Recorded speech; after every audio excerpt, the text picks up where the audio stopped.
সোনালী গম্বুজেরটা নয়, কালো গম্বুজের মসজিদটাই আল আকসা। সামাজিক যোগাযোগ মাধ্যমে এমন দাবি এখন আলোচিত। ডোম অব দ্য রক নামে পরিচিত সোনালী গম্বুজের মসজিদটির সাথে আসল আল আকসাকে গুলিয়ে ফেলার লক্ষ্যে এটি একটি সুপরিকল্পিত ষড়যন্ত্র, এমন মিথ্যাও বেশ প্রচলিত।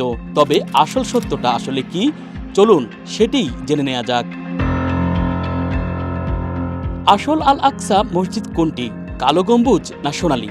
এর উত্তর খুঁজতে ফিরে যেতে হবে হযরত সুলাইমান রাদিয়াল্লাহু তাআলা আনহুর সময়কার জেরুজালেমে। পুরাতন জেরুজালেমের দক্ষিণ পূর্ব কোণেই তখন ছিল সুলাইমান রাদিয়াল্লাহু তাআলা আনহু এবং বনি ইসরাইলের নবীদের মসজিদ। পরে হযরত ওমর রাদিয়াল্লাহু তাআলা আনহু ফিলিস্তিন বিজয়ের পর এই এলাকাতেই নির্মাণ করেন আল কিবলি মসজিদ, যেটি আজকের দিনেও কালো গম্বুজের মসজিদ নামেই পরিচিত।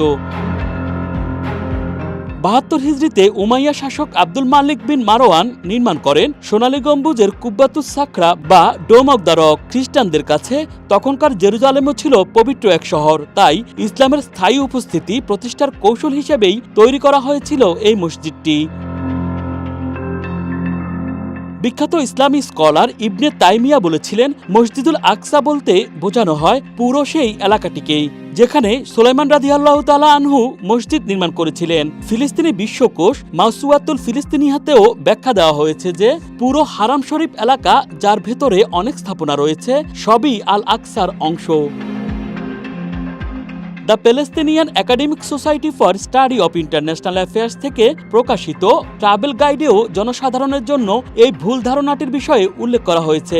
সেখানে পুরো আল আকসা এলাকার ছবি উল্লেখ করে এর নিচে বলা হয়েছে, অনেক সময় কালো গম্বুজের কিবলি মসজিদকে আল আকসা বলে বিভ্রান্তির সৃষ্টি হয়, যা ইসলামী দৃষ্টিকোণ থেকে সঠিক নয়।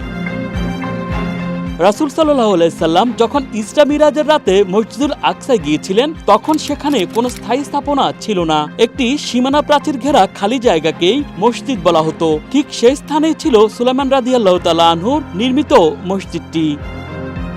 ওমর রাদিয়াল্লাহু তাআলা আনহুর তৈরি মসজিদটি, যা আজকে কালো গম্বুজের মসজিদ হিসাবে চেনা যায়, সেটি আল কিবলি বা ওমারি মসজিদ। আর সোনালী গম্বুজের মসজিদটির নাম কুব্বাতুস সাখরা। উভয়ই আল আকসা এলাকার অংশ, কাজেই এর যে কোনোটিতেই সালাত আদায় মানেই মসজিদুল আকসাতেই সালাত আদায় করা।